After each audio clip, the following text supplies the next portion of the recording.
খাই আছে, শুকুৱাই নাই আৰু কেতিয়া শুকাব একো ঠিকেই নাই। খেতি বাতি চাগে একো হোৱাৰ চাগে সম্ভাৱনাই নাই এইটো অৱস্থাত। দেখি বহুত বহুত বেছি বেয়া লাগিছে। মই অনুভৱ কৰিছোঁ ইয়াৰ মানুহখিনিয়ে কি ভুগি আছে সেইটো তেওঁলোকেহে বুজি পাব। আৰু যিহেতু ময়ো নাছিলোঁ, মই খবৰ ল'বৰ কাৰণে আজি আহিছোঁ, যাতে কাৰণ এইটো সময়ত মানসিকভাৱেও মানুহখিনি বহুত বেছি ভাগি পৰিছে। এই সময়খিনিত যাতে মই এষাৰ মাত দিব পাৰোঁ সিমানটোৱে চেষ্টা কৰিছোঁ। আৰু মোৰ টীম লাগিয়ে আছে, যিহেতু আমি ট্ৰাই কৰিছিলোঁ যে এতিয়ালৈকে প্ৰায় 400 ঘৰমান মানুহক সাহাৰ্য প্ৰদান কৰাৰ, আৰু আজিও অলপ বস্তু লৈ আহিছোঁ আৰু কিবা এটা আমি DC ফাণ্ডতে দি থৈ যাম। আৰু যাতে কাৰণ নাজানো এইটো সময়ত আমি কিমান সহায় কৰিব পাৰিম, মই নিজৰ ফালৰ পৰা মই নিজে বুজি নাপাওঁ। কিন্তু মই মাত্ৰ প্ৰাৰ্থনা কৰিব পাৰিম যাতে সোনকালে যাতে এয়া ঠিক হৈ যায়, মানুহখিনিক যাতে শক্তি দিয়ে ভগৱানে, যাতে এইটো পৰিস্থিতিৰ পৰা বাহিৰ ওলাবৰ কাৰণে। চৰকাৰৰ পৰামৰ্শ যিহেতু মই আজি আহি পাইছোঁহি, মই মাত্ৰ অকল ফোনতহে দেখি আছিলোঁ কি হৈছে কি নাই হোৱা। তাৰ কাৰণে মই কি ক'ম একো বুজি পোৱা নাই। আৰু প্ৰথম কথাটো যে CM ছাৰে বহুত কষ্ট কৰি আছে, আমি সকলোৱে দেখিবলৈ পাইছোঁ। আৰু তেওঁ নিশ্চয় চাগে কিবা এনেকুৱা প্লেন বনাইছে যি যাতে আমাৰ এই প্ৰব্লেমটোৰ পৰা যাতে ঠিক হ'বৰ কাৰণে যাতে চেষ্টা কৰিছে। সেইটোৱে তেওঁৰ ওপৰত ভৰসা ৰাখিছোঁ যাতে এই প্ৰব্লেমটো সোনকালে তেওঁ ঠিক কৰে। হয়, অসম অলিম্পিক সন্থা শিৱসাগৰ জিলা ক্ৰীড়া সন্থাৰ তৰফৰ পৰা তেখেতক সংগ দিছোঁ।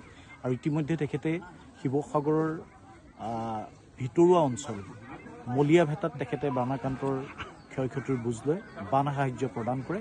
আৰু ইয়াৰ পিছত তেখেত বিহুবৰৰ দিশে আগবাঢ়িব। তেখেতৰ লগত তেখেতৰ পিতৃকে ধৰি তেওঁৰ একাডেমি বহু সংখ্যক কৰ্মকৰ্তা আছে। আপোনালোকে গম পাইছে যে আমাৰ লাভলীনা বৰগোহাঁই আমাৰ শিৱসাগৰবাসী বানাক্ৰান্ত এলেকাত তেখেতে পৰিদৰ্শন কৰিছে আজি।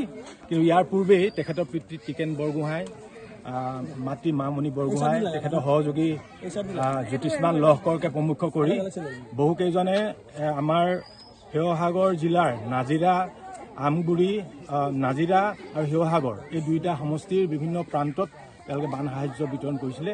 ইতিমধ্যে মেছাগড়, নাজিৰা আৰু চকীমুখ এইটো এলেকাত প্ৰায় 2400 ফেৰা কঠীয়া তেওঁলোকে বিতৰণ কৰিছে।